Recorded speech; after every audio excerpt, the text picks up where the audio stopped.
Hello everyone, welcome to From Nowhere to Nothing, Ontological Oxymorons. I'm your host, Joel Bouchard, a doctoral student in psychology, and with me today is Mr. Norman Gayford, a professor of English and philosophy. If there's a topic you'd like us to cover on the show, feel free to email us at fromnowheretonothingpodcast@gmail.com or contact us on our Facebook page. If you are like many others, your view of the world as you go about your everyday life has likely shifted significantly during the 21st century. If you've been alive long enough to remember the 20th century, you likely recall a time when weather patterns were taken for granted and talk of global climate issues was relegated to the back page of physical newspapers. So how do we think philosophically about such a drastic emergent event that wasn't even considered throughout much of history? And why do we seem to struggle so much in addressing it now? Today, we're looking at climate baselines. A good introduction. So, before we start, what do we mean when we refer to climate baselines? Well, the first time I've encountered this was in an article a couple of weeks ago.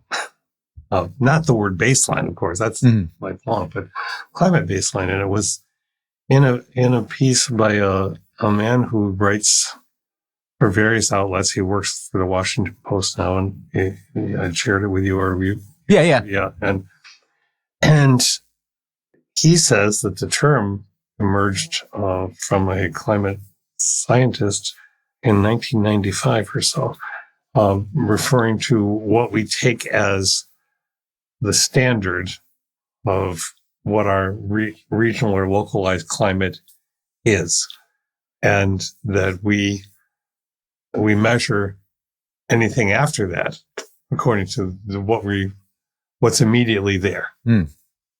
And this article wasn't long, but it's really interesting because he was talking about being in the Appalachian Trail and in Maine and looking at out over the forests and everything, and thinking, well, it's wonderful to still have a place preserved. But of course, it isn't preserved, because when it gets into it, the animal life has almost completely changed. The tree compositions have almost completely changed over time. And so then he dove into the idea of how do we get past this false idea of a baseline, false in the sense that it doesn't tell us how things really were. It's just something we choose now to measure from outwardly. Yeah, and I remember when I visited Maine, that is kind of the feeling you get is, you know, you look around and everything is mossy and old and kind of, it feels undisturbed. But the problem is that, like, it doesn't take long for it to get that way.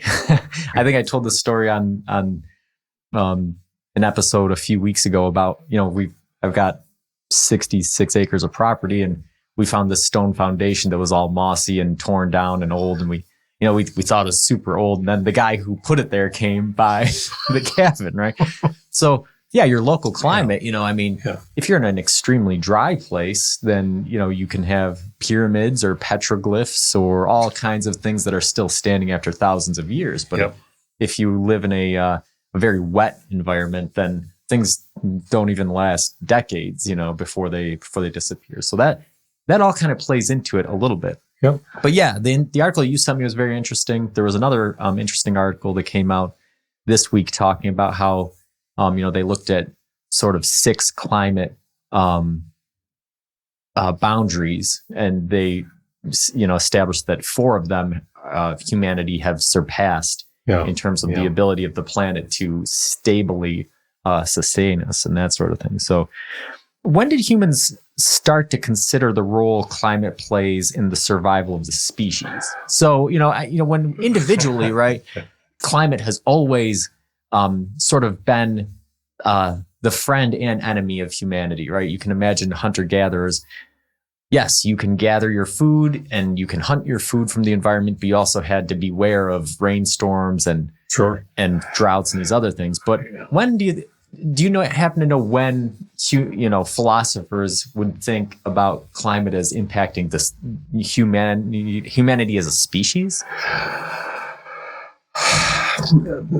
This is going to be a muddy response because I have two two really different paths to this. One is probably the more obvious, which is the indigenous peoples in any place, ancient peoples, ancient cultures, which themselves change some over time. But in our own particular area, the Haudenosaunee people, so many indigenous cultures were always thinking about 7 generations or 6 generations or 10 generations. I don't think the number is quite as important as the idea of the expanse of it. What are we doing now that will affect 7 generations down? And at first you might say, well, okay, 7 generations, but really think about it.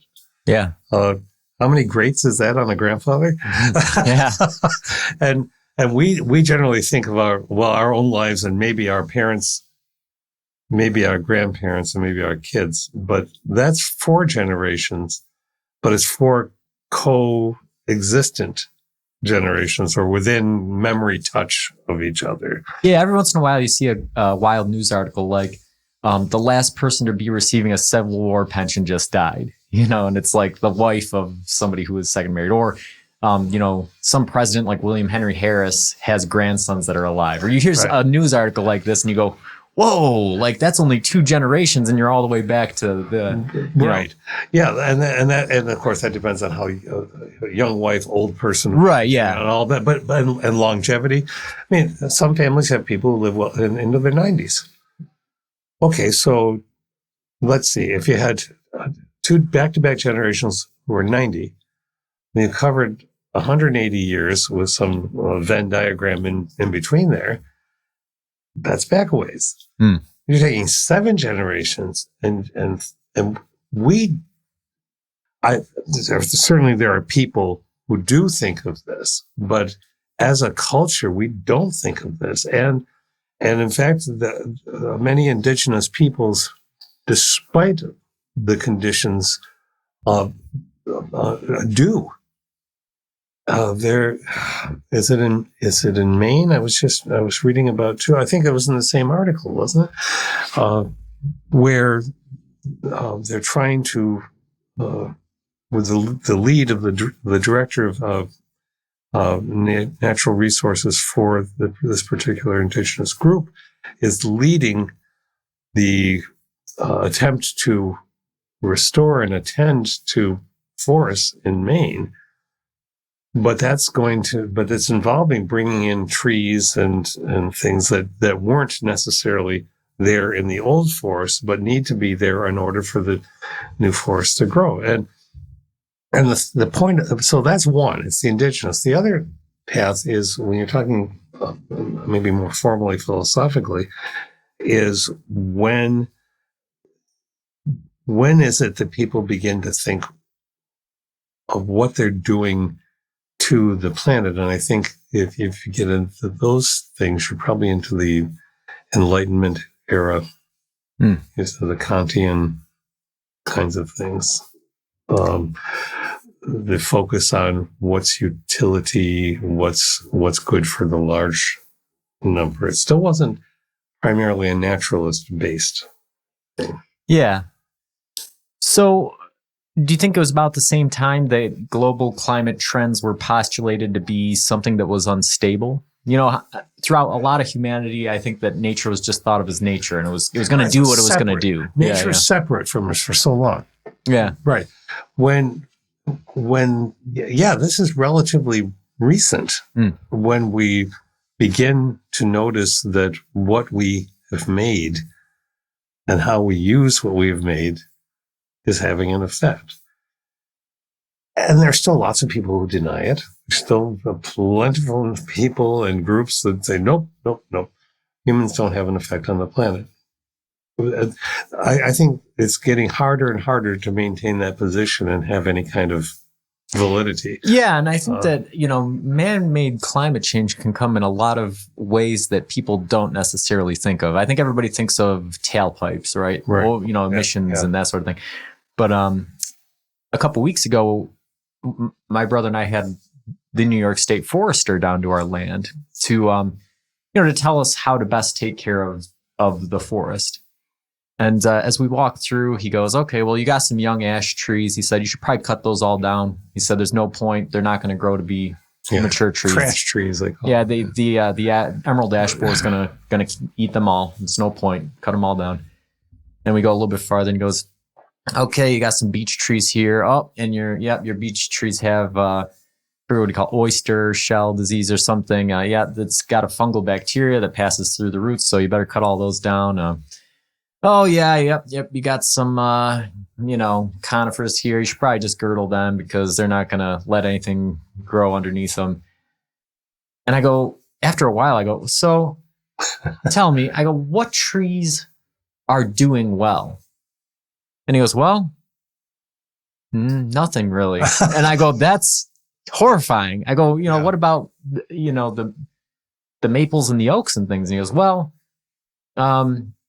he's like, right now the maples and the oaks are all right. He goes, but there's a beetle in Asia that eats every species of them. He said, and it's gotten over here a couple times and we've been able to eradicate it, but now they're trying to put all kinds of rules in place where you have to, you can't leave any bark on pallets and you have to treat them a certain way so that the bug can't get over here. He said, because that's how all of this happened. He said, the emerald ash borer, the fungal disease, all this stuff, it all came over from Asia on pallets. And he said, and it's not just them. We've done it to them. Yes. We've sent stuff over to them that has wreaked havoc on their forests and on their people and on their environment.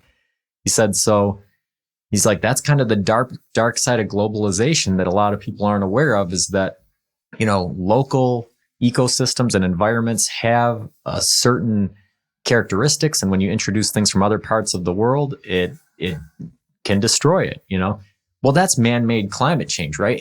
Do you know how scary it is to have, a professional forester tell you that no trees are on the upshot? They're all, that's horrifying. That's grim. That is really, which isn't to say don't listen to it. Okay, you obviously are listening to it, but then you're thinking, so what do I plant? Yeah, and then and how do I stop the deer from eating the saplings that I'm going to try to plant? But do I just make this all fields? What's going to happen is so it leads to all that thinking.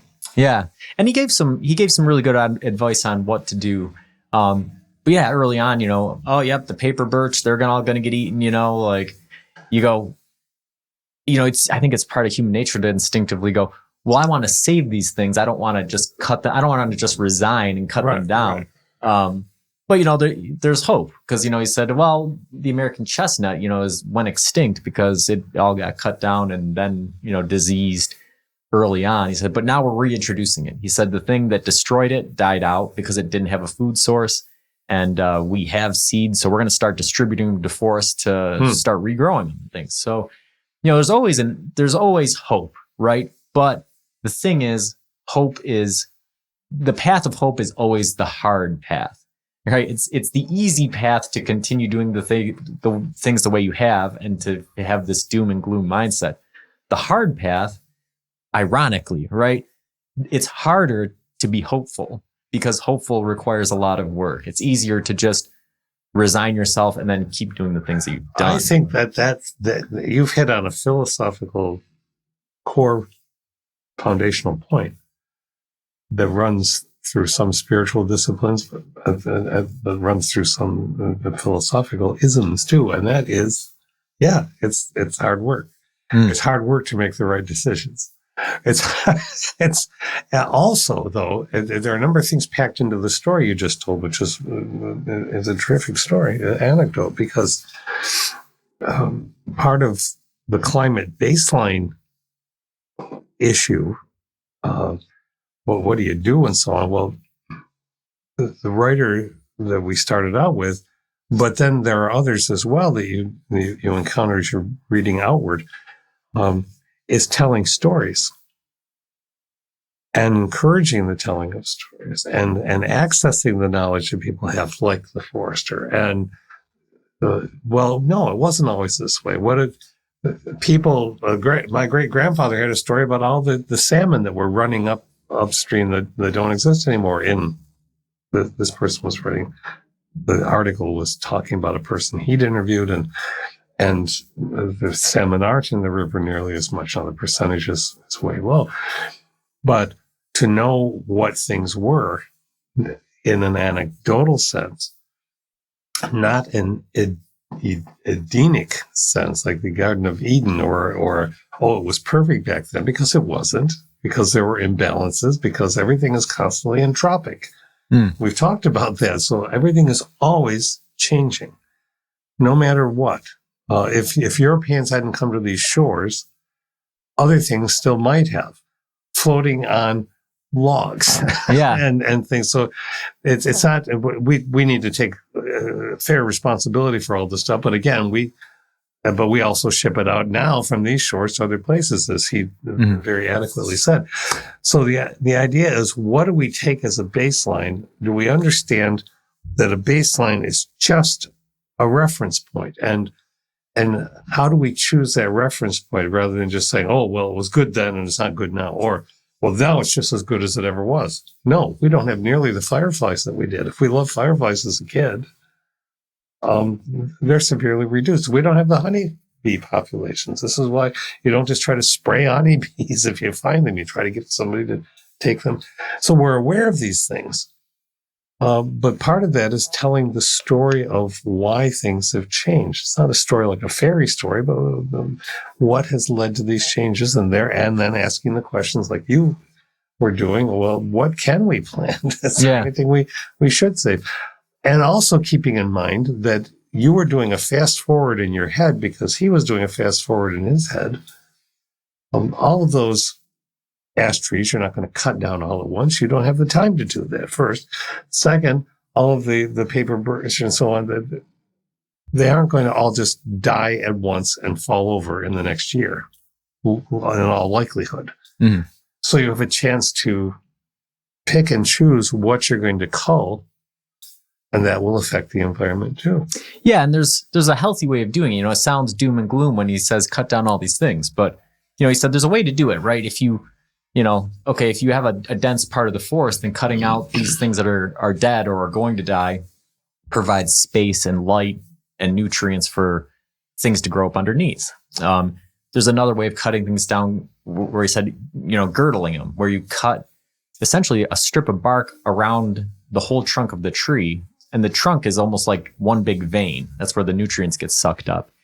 And so by doing so, the tree won't fall, but it will die, but it will leach all of its nutrients back into the soil, and then trees in the surrounding area will use those nutrients. So the tree will die while standing up, and then eventually it will fall, but while it's providing shade for trees that naturally grow up underneath the canopy. So, everybody knows this intrinsically, but we all have a fear of it extrinsically, that things need to die for other things to live. In every scenario, right? Yeah.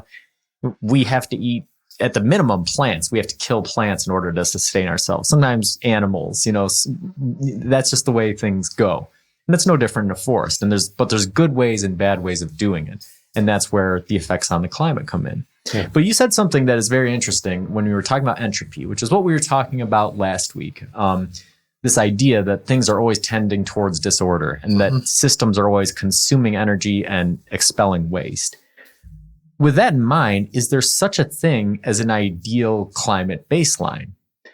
As we were talking about, it's always in flux. It's always changing, right? So how do we establish what is the platonic ideal of? That's a marvelous question. And not being a climate scientist, I'm not the best one to address it, but as a layperson and someone who does philosophy, as so many of us who listen and talk to each other do, I don't think there is an ideal, because there can't be a static baseline, because that would imply that everything else is just stopped and changed. So this is why the idea, even of choosing an emissions baseline year, this is so politically important. Some years the emissions have been not so bad for a particular country, and so they can say, okay, that's our baseline year. And you may have a percentage that needs to change to meet that year that's that mathematically would be different than if you chose a year that had a higher emission rate. And so this is what goes on for these conferences. What's reasonably presentable to our people politically and socially to say, well, we have to do this much, but then it'll be okay. But that then doesn't take into account other things, such as fossil fuel companies.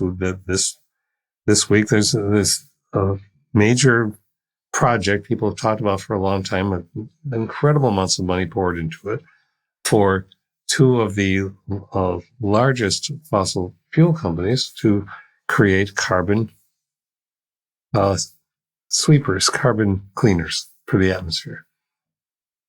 That will start out small, but presumably get bigger, but they're still going to be pretty big. That might take upwards of 500,000 tons of carbon, or maybe it's less than that, but something out of the atmosphere a year. But in the very same breath of announcing this, the person representing the company says, and this means that we can have sustainable fossil fuels for another 80 years. It does not mean that. And anybody who has any kind of sense of the science knows that's patently false. It doesn't, but it's like a get out of jail free card. Look, we're going to build these carbon sweepers. Therefore, we can just keep on doing what we're doing. Right. And then we'll do something else. No, all the projections are, no, we don't have nearly that amount of time. Thank you very much. Yes, do the carbon sweepers, still stop. We got to reduce. We got to stop transporting ourselves the way we do. How are we going to do that? Yeah, and that's the tricky part, right? Is when we're thinking about entropy, is that so a reality of existence and of life is that we are going to take ordered things and we're going to break them down into disordered things. Yes. And so as a result, this consumption is going to always be part of how we do things. And even green energy, right? There's parts of it that are not renewable. Mm-hmm. If you're using steel to build a windmill, well, that's going to be a process that's going to have an effect on the environment. Not as much as a coal-fired power plant, but it's still going to have an effect. And so I think that part of this idea of establishing some ideal climate baseline, it's kind of like we were talking about when we were talking about the book Power Trip, where it's the history of energy. Yeah. And this idea that today's cure is tomorrow's disease, right? And that's the way it's always been. We were deforesting the whole world, and then we found coal, which is much cleaner and more efficient. Well, then coal usage got too crazy, and then we got oil, which was cleaner and more efficient.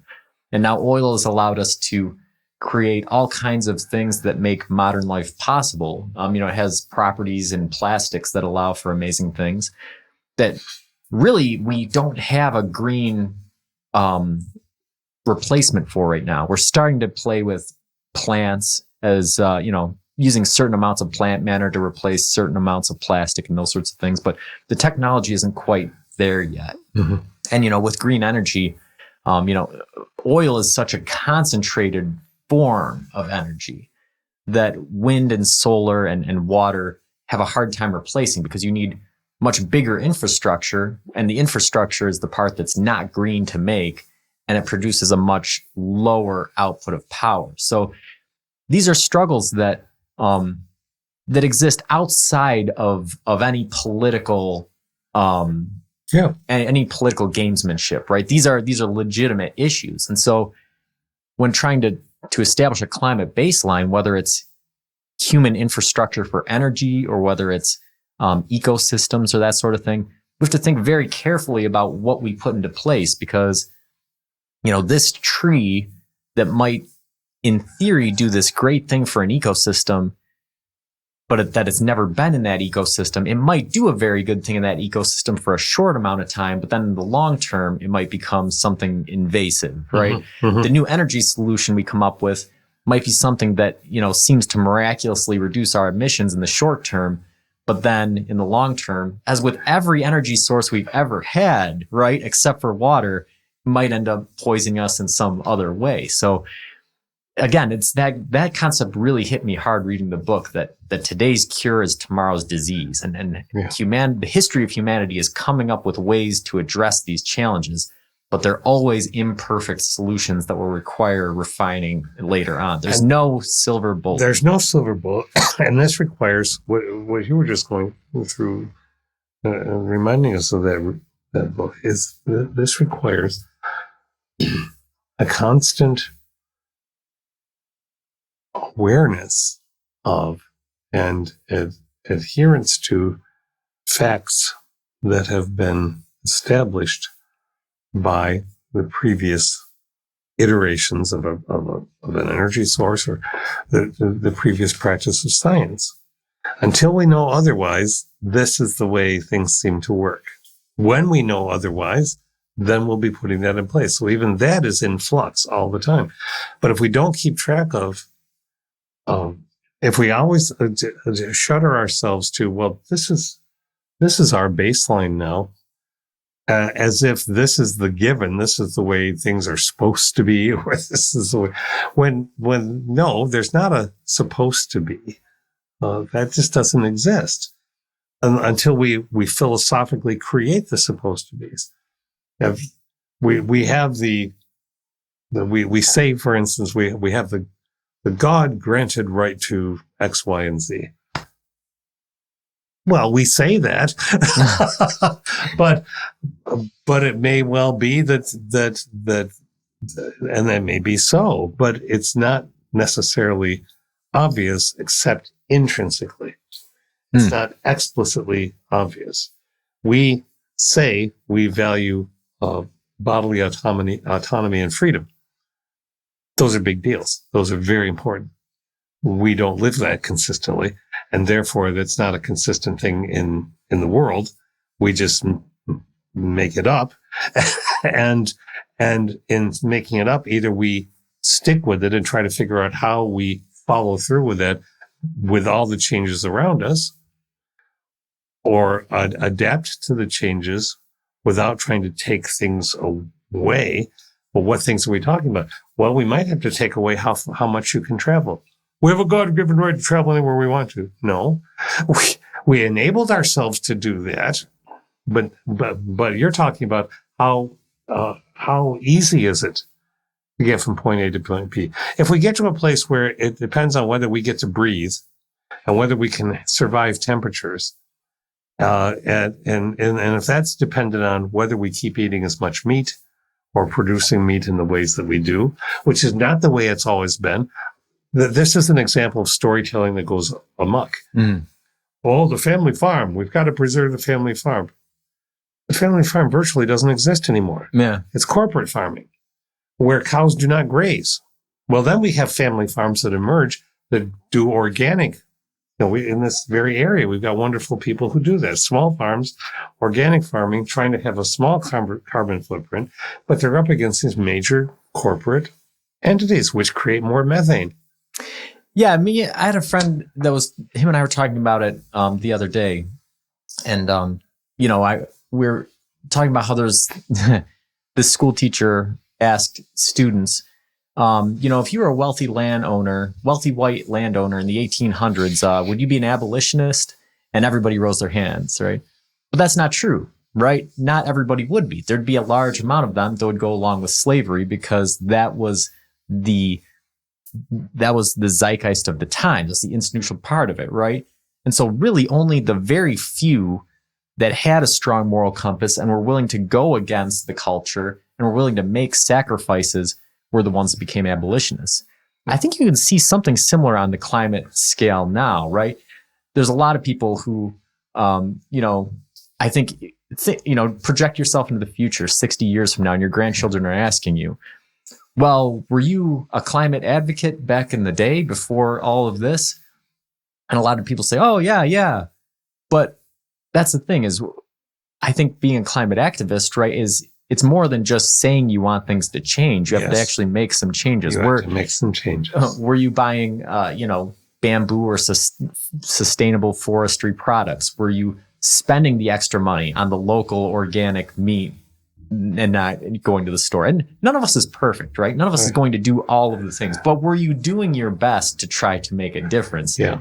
And I think that if a lot of people view themselves through that lens, you realize it's hard, and it's a lot easier to do the easy thing, like we mentioned early on. That's right? What you said. Yeah, it is hard to take a position that puts you in conflict with a large social force.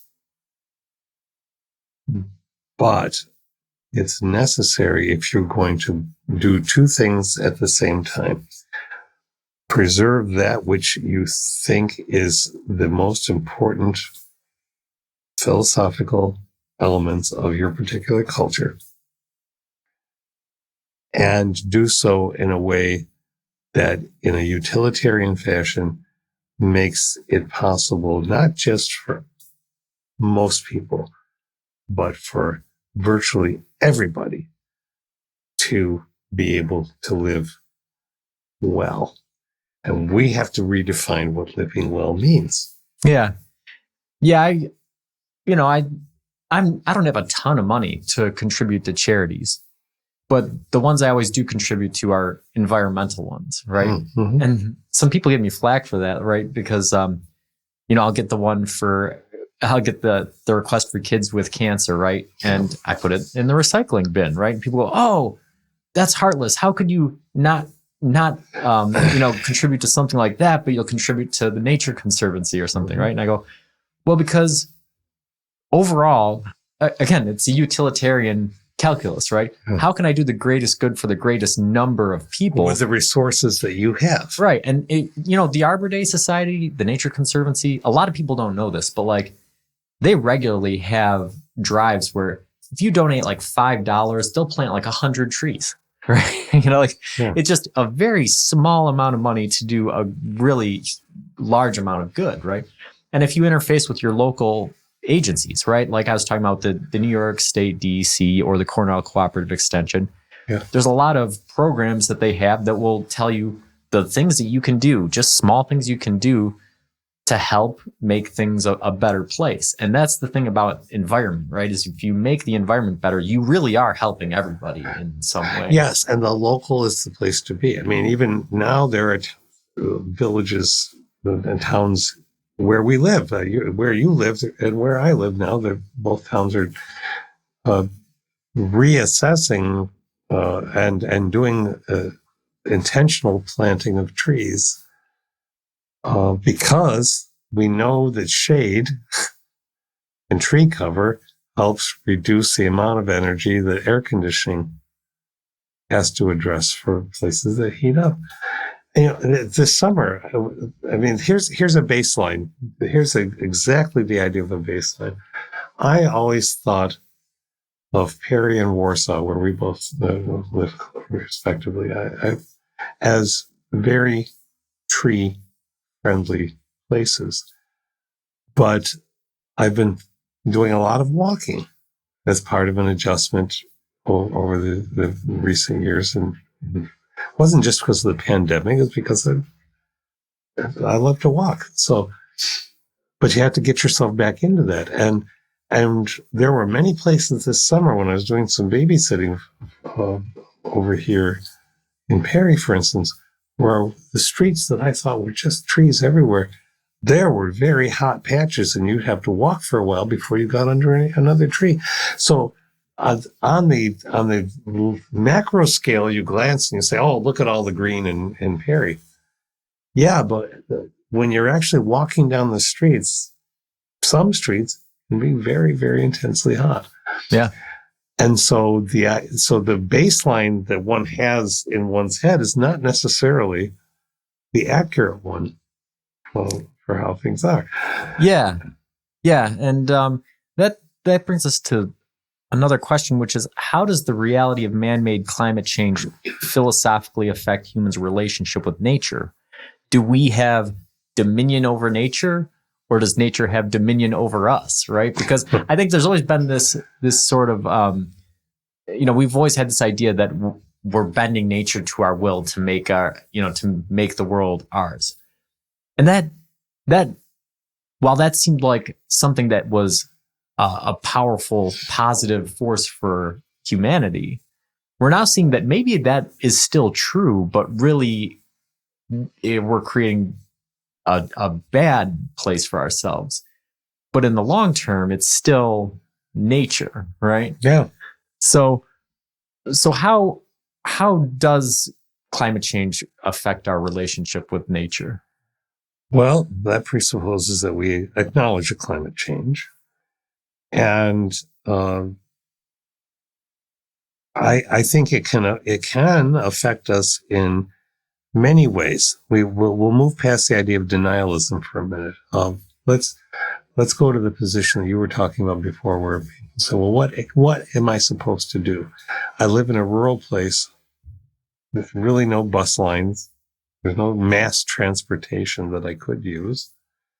Am I supposed to just stop using my car? I can't do that and get to work and so on. People legitimately have these things. So then you start talking about the ways that the transportation happens. Perhaps rideshare, perhaps going part way, but in your own car and then rideshare, perhaps e-bikes sometimes, and all these smaller, more complicated, multiple approaches can offer some mitigation, but it's a step. And this is what you were talking about before with having the conversation. Warsaw is having a conversation this upcoming week about transportation. There was a survey put out about bicycle, cars, sidewalks, buses.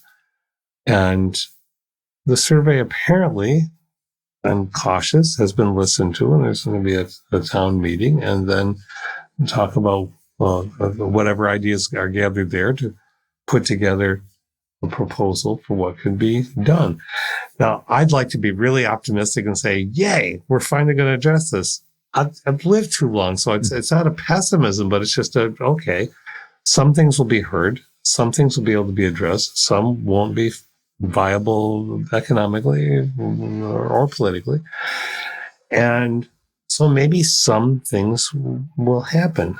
Even if some things happen that has the potential to improve, it's far too slow for the overall thing that's happening to us, but it may make it easier for people to survive. Yeah. Yeah, I think that's really good. Because I think there's multiple ways it can be affected, right? It's trying, right? There are multiple ways it can be affected. Yeah. And I want to jump in on you, but I think it's just, we'll go back to what you were saying, but I differ. I love Star Wars, but I differ with Yoda on one particular thing. I've said this many times to students. When Yoda declares that there is no try, there is do or do not. Well, he was being a cantankerous old bugger, and I'd say, no, there is try, because trying is doing something that you hope then gains momentum. It's much better than sitting around grousing, complaining, and saying, well, there's nothing we can do because, well, sure there is. Yeah, and I think that the monologue I had at the beginning talks about this point. The point that, you can either accept climate change, but feel powerless or not want to change your life and have this sort of negative doomsday thing hanging over you constantly where you're just avoiding the news. Yeah. Or you can deny a change in climate baselines and really have to just sort of in a house of mirrors way adjust all of your philosophical thoughts to accommodate that viewpoint. Or you can see that the climate is changing and the negative effects it's having and try to make a difference. But know that you're not going to be the solution. If you think that you're going to be the solution, then you're going to have a terrible life because you're never going to get to that point. No. So really, the positive way to look at it is to understand the reality of the situation and do the best you can to mitigate it. But what role does time play in our experience of climate baselines? Now we're back to the crux of it again. It plays a multi-generational role. I take it as a given with the things that we've been reading. I just think it's storytelling is always important, but storytelling with an eye toward, but what are the facts that we're dealing with because of what the story has given us? What you said before, here's how time works for me on this. If I survive long enough that my granddaughter is asking me these kinds of questions, what were you doing, Grandpa? Were you just grousing about it? Were you trying to do something? I have things that I can say that we made the attempts at and changed in our own lives that we hoped would be contributory. But as you say, we're not going to fix it ourselves. But I think time works in a number of ways with us. Are we thinking toward what the little ones now and the non-existent ones now are going to deal with because of what we're doing? I think that's absolutely essential. And that goes back to the indigenous culture wisdom. Just to say, think down the generations. Even if you don't have children, even if you're not going to have children, and that's wonderful. These are choices people get to make, and sometimes they're choices life makes, but whatever that means. But you still can think about it. See, for this time thing, I think about something like people who go into a school board meeting and complain. They were veterans. They don't have kids in school anymore. Why should their taxes have to contribute toward a school? Oh, you mean so you're not part of the community anymore? You don't care what happens with the kids in the community anymore because you're not part of this collective anymore. So you just want to be able to opt out. I find that extraordinarily rude. Yeah. And anti-communitarian. But I think that's the time thing. Are we thinking about what we are doing that has an effect on what those other ones are going to be doing? Yeah, because I mean, essentially, if you're that person, you're saying, I don't care about the history of humanity, right? And I don't think that you need to have children or, some vested interest in the future to want the future of humanity to be exactly. Good. Right? I don't read books, therefore, why should my taxes go to libraries? Well, so little of your taxes go to libraries anyway. But I just want to be able to. There was a science fiction story once that I read where people got to just choose where they put their taxes. Well, if we actually did that, we would have such a culture change. The culture would be upended. And maybe that's what people want, but I think they would be surprised at where that would lead. I do too, because this is sort of a tangent, but I think that it would actually be a change for the good, because I think that people don't know how much of their money goes to non-discretionary defense spending. Yep. I think even the most ardent, conservative right-wing people don't realize just how much of the money goes there. So I think that if you allowed people to make the split themselves, I think things like education and infrastructure and some of these other things would get a much bigger boost than they'd be expecting. Culture would be upended and changed in ways that they wouldn't have intended. Yeah. So time is very interesting because I think that there's, like you said, there's multiple elements to it. And I think that the big one is that we don't notice drastic shifts over the course of a single human lifetime. Exactly. And so, ontogeny versus phylogeny, right? So over the course of all of human history, there's been drastic changes to the environment from the Ice Age to, where we are now. But even over the course of a human life, we've probably witnessed the greatest change in climate in a human lifetime in all of history, right? There's a very good chance. But yet there's still people that can deny it because they haven't noticed drastic enough effects. We live in an area that is very fortunately sheltered from a lot of climate effects. We have abundant sources of water. We have a very temperate area. And so we don't see it as much, but you still notice, right? I still remember, distinct seasonal changes, yes. Having actual winters instead of what we have now, which is a couple heavy snows and nothing. Yeah. And, but even, like I said, even though it's very drastic, it's still subtle enough. I mean, we're talking 1.5 degrees centigrade over the course of 200 years, right?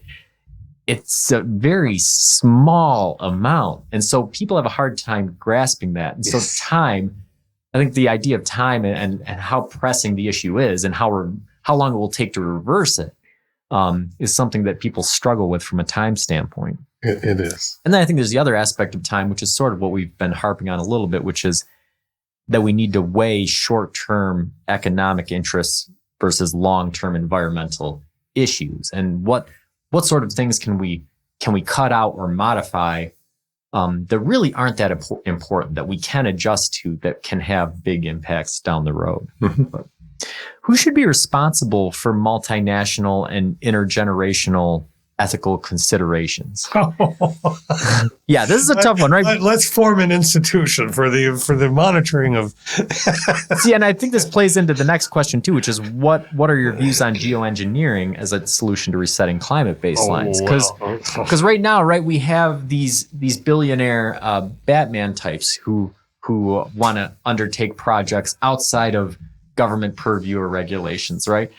And so that's a difficult question, right? Because you look at it and you go, okay, well, the world's governments don't seem to be taking enough action to mitigate this issue. Should these private individuals with the resources be allowed to do things that could have potentially good, but potentially disastrous effects? No. Right. That's how about that for one of the simplest answers I will ever get you? No, in fact, that is being addressed. That was being talked about this week at the multinational is being talked about at the multinational meetings. Scientists are most of the scientific organizations, really the largest ones are, saying you cannot. If we start messing with the atmosphere, if we start messing with putting in reflective materials so the sunlight says, we don't know what we're doing. You have to test these things. You have to not just willy-nilly go out there. And so Musk or whomever could, I'm sure they could. Any country can, because we don't have a viable yet structure yet, because a lot of people won't acknowledge it because when it's inconvenient. An international law, a structure of international law. We certainly have them. We have an international court. It's really hard to get people in front of it. We have the United Nations. We have lots of people who are afraid that somehow that's going to make a global conspiracy and bring the end of the world. We don't have any way already of stopping countries or countries stopping us, other countries stopping us from saying, yeah, let's go put spag bumps, we used to call them. Little plastic pieces, just float them all over the ocean. That'll reflect the light back and everything will be fine. This is magical thinking. And it's chaotic. It's potentially catastrophic. And yeah, there are way too many players who could already do it. Okay, so if we've established that this isn't the way to go and that these people shouldn't do it, that comes back to the first question. Who should be in charge of this? How do we make somebody responsible to do this? Because I think that the issue, right, is with the scattered countries, it's sort of like the issue that we came back to with AI. Remember when there's this AI arms race? Everybody wants to be the first person to have this powerful AI, but all of them are saying explicitly, we should put a moratorium on it. Like, we don't know what we're doing. We should stop. But behind the scenes, they're doing it. It's kind of the same thing with countries, right? Everybody's saying, yeah, man, climate change is really bad. We should stop our emissions. But behind the scenes are saying, well, man, if we stop our emissions, like, how are we going to keep our economies going? Like, how can we keep fighting wars that have devastating effects on the environment? So who do we put in charge of trying to marshal efforts to to get the countries that are explicitly saying that we need to do something to actually explicitly do something. There's a marvelous science fiction book that is so close to home on this. It's called The Ministry for the Future. We need a ministry for the future. It's by Kim Stanley Robinson. And what it does is it is the most frightening, realistic, looking at now and projecting outward 20, 40 years. What happens when India has such a drought? So many people die. They said, we're not waiting for everybody else to do this. We're going to do this mitigation thing and attempt it. And then that makes things worse. Well, so people from each nation managed to, not just billionaires, but various people managed to form the Ministry for the Future. It starts, I believe, in the United Nations. But it ends up being something that on the surface is trying to coerce countries to do things. Underneath, of course, there's a black ops. And the black ops go in and start taking out figures who are blatantly trying to not address the climate crisis at all. They're playing political God with figures to tip the movements of countries toward working together. It's very dark. Yeah. Because it puts you in the position of being a reader. If you're reading this book, it's like you go through these crises with these people. This is not there are a few characters that follow through, but mostly it's a planetary thing. And you go through this intense drought and see people dying around you constantly. As a character, you can't help it if you're paying attention to the book. And then this group says, all right, and this person has been constantly doing the political manipulation to make sure we don't address this. The black ops parts do not answer to the people who run the Ministry for the Future. They hear what the Ministry for the Future is saying, and then they go ahead and they do their actions. They separate themselves from, so that there's plausible deniability, and they assassinate people.